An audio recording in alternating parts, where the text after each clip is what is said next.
బాలీవుడ్ నటుడు అక్షయ్ కుమార్ నటించిన టాయిలెట్ ఏక్ ప్రేమ కథ చిత్రంపై బాలీవుడ్ నటి ఎంపీ జయా బచ్చన్ తీవ్ర విమర్శలు చేశారు. ఆ సినిమా తాను చూడలేదన్నారు.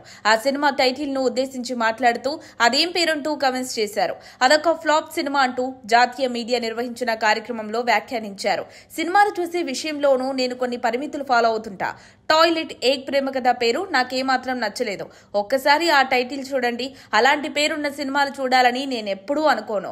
అసలేదేం పేరు, నిజంగా అది కూడా ఒక పేరేనా అని ప్రశ్నించారు. అనంతరం ఆమె కార్యక్రమంలో పాల్గొన్న ప్రేక్షకులను ఉద్దేశించి ఇలాంటి టైటిల్స్ ఉన్న చిత్రాలు చూడాలని మీరు కోరుకుంటారా అని అడిగారు. కొంతమంది చేతులెత్తగా ఈ కార్యక్రమంలో ఇంతమంది ఉండగా కేవలం 4 మాత్రమే ఇలాంటి సినిమాలు చూడాలనుకుంటున్నట్లు చెప్పారు. ఇది నిజంగా బాధాకరం. కాబట్టి ఇది ఫ్లాప్ సినిమా.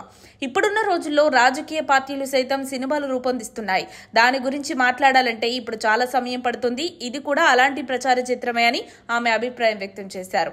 అక్షయ్ కుమార్, భూమి ఫడ్నేకర్ ప్రధాన పాత్రలో నటించిన చిత్రమే టాయిలెట్ ఏక్ ప్రేమ కథ. శ్రీ నారాయణ్ సింగ్ దీనికి దర్శకత్వం వహించారు. గ్రామీణ ప్రాంతాల్లోని మరుగుదొడ్ల కొరతను ఎత్తిచూపుతూ దీనిని రూపొందించారు. తన భార్య కోరిక మేరకు గ్రామంలో మరుగుదొడ్లు నిర్మించడానికి ఒక వ్యక్తి ఏం చేశాడు అనే ఆసక్తికర కథాంశంతో ఈ సినిమా తెరకెక్కించారు.